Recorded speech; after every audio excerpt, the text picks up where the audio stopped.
ഏത് ഭാഷയിൽ ഏത് രീതിയിൽ പറയാൻ ഭയങ്കര ഫീലിംഗ് ഉണ്ട്.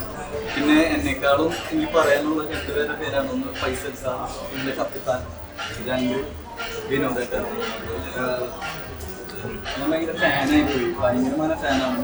ആക്ടിങ് ഞാൻ നൃത്തയോട് പറഞ്ഞതല്ല, ഞാൻ നേരത്തെ ഇന്റർവ്യൂവിൽ പറഞ്ഞു എൻ്റെ മുഖത്ത് കളത്തരമില്ല, വളരെ ജെന്യൂനായിട്ട് പറയുന്നത്. പിന്നെ അതില് വലിയ സൂപ്പർ സ്റ്റാറുകളൊന്നും ഇല്ലെങ്കിലും നിങ്ങൾ സിനിമ കാണുമ്പോൾ നിങ്ങൾക്ക് ബോധ്യമാവും ഇവര് എന്തുകൊണ്ടും ആപ്റ്റ് ആയിരുന്നു ആ കഥാപാത്രം ചെയ്യാൻ. ഈ ഒരു പുതിയ ഒരുപാട് പുതിയ ആൾക്കാർക്ക് നമ്മൾ അവസരം കൊടുത്തിട്ടുണ്ട്. അവർക്ക് ഇത് സൂട്ടായിരുന്നു ആ കഥാപാത്രം ബോധ്യമാവും. ഒരുപാട് പ്രണയ രംഗങ്ങളും കോമഡിയും ഒരുപാട് ഹൃദയസ്പർശിയായ നിമിഷങ്ങളും നല്ലൊരു സിനിമയാണ്. 43 കേന്ദ്രങ്ങളിലാണ് സിനിമ റിലീസായിട്ടുള്ളത്. എല്ലാവരും ഈ കൊച്ചു കൈ നീട്ടി സ്വീകരിച്ചതായിട്ട് എല്ലാ കേരളത്തിന്റെ വിവിധ ഭാഗത്തുനിന്ന് റിപ്പോർട്ടുകൾ വരുന്നു. ഇത് നിങ്ങളും കൂടി നിങ്ങൾ കാണുന്നവരൊക്കെ സ്വീകരിക്കും. ഓക്കെ, തീർച്ചയായിട്ടും നിങ്ങളുടെ മാധ്യമങ്ങളുടെ ഒക്കെ സപ്പോർട്ട് രണ്ടുപേരുടെയും താരം ജോഡിയിൽ എന്തായാലും ക്ലിക്കാവും. വിനോദേട്ടൻ ഓൾറെഡി ക്ലിക്കായി കഴിഞ്ഞു.